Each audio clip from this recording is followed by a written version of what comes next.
presentation. All information and images were taken with written consent from the legal parents and all the departments involved. Good morning, doctors. There is a superhero in all of us. We just need the courage to put on the cape. I am Dr. Quemado from the ENT department, here to present my case report entitled Bifid Tongue with Adenomatoid Hyperplasia of the Minor Salivary Gland in a Newborn, a case report in the surgical management. This paper aims to present a recent case flora of the mouth mass, including the investigations, subsequent diagnosis, management, and surgical innovations of this rare case. The wider implications, including the surgical innovations, are also to be discussed. Bifid tongue is a rare congenital anomaly, but it's usually associated with syndromes. And repairing it has no hard and fast rule. It's purely from the imagination of the surgeon.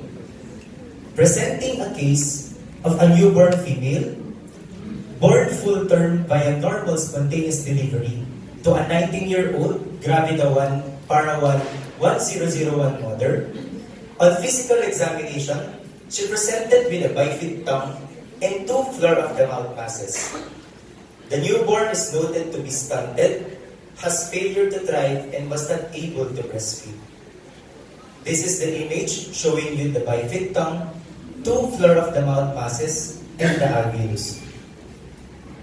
On computed tomography, a 3D reconstruction was done, revealing a smaller than normal mandible and calvarium taller than normal. The mentum was unfused on the mandibular body on the right. The second image showed a well-defined soft tissue structure at the floor of the mouth. And at the level of the basal ganglia, a cavum septum pellucidum et vergacis or duplicated septum is noted. This is the patient preoperatively prior to first stage surgery. The objectives of this surgery were to number 1, excise the mass, and number 2 is to repair the bifid tongue. On first stage operation, a tracheostomy was done with complete excision of the mass. This was followed up by approximation of the tongue with excision of the inner epithelial lining at the midline of the tongue. Now, the bifid tongue was now fused.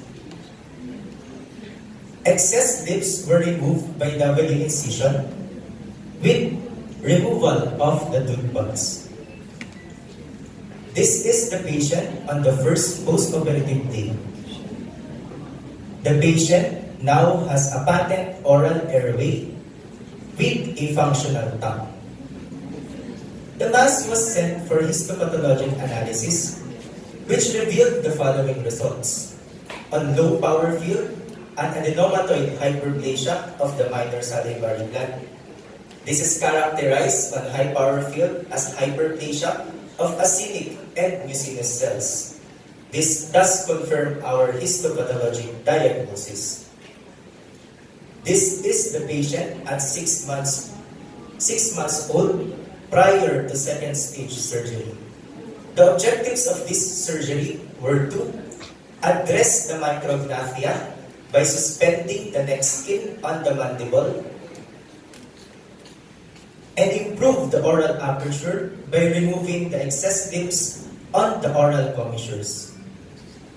On second stage surgery, a lower gingivobuccal approach was used to expose the mandible. Callus was removed. Holes were drilled wherein the neck skin was suspended too.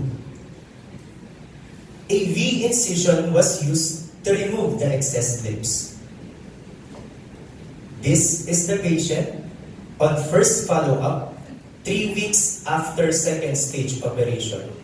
The patient now has an effective oral seal and able to breastfeed and bottle feed without difficulties. Prior to the management of this case, the predicaments were abundant. These were the following issues concerned: and these were addressed with careful planning and multidisciplinary consultations with pediatric intensivists, head and neck plastics and reconstructive service, anesthesia, and to the concerned relatives. Is the bifid tongue part of a syndrome or not? These are the following syndromes that has bifid tongue on its criteria. However, none of them presented with an oral cavity mass.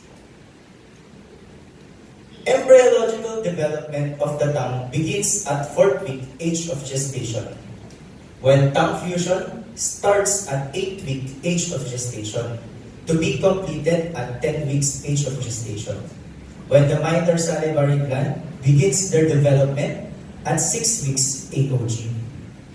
Considering the chronology of the tongue development and salivary gland development, it is most likely that the salivary gland tumor caused failure of tongue fusion, resulting to the bifid tongue.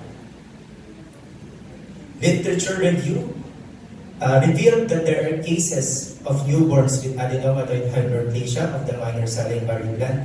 However, this is the only case reported that occurred with a bifid tongue.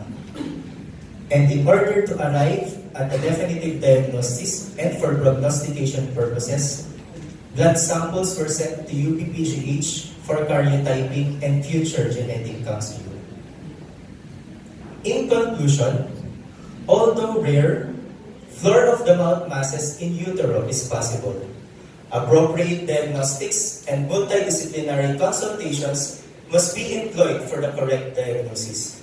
In this case, we hypothesized that the tumor appeared first, hindering tongue fusion and alveolar development.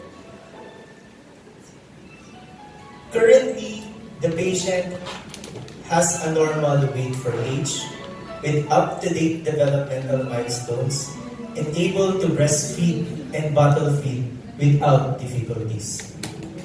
This is the reason why we study and work hard as doctors in order to witness these kinds of miracles sent from heaven.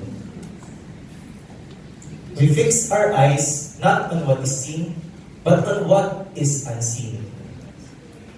Beautiful is what we see. More beautiful is what we know. Most beautiful by far is what we don't. Thank you.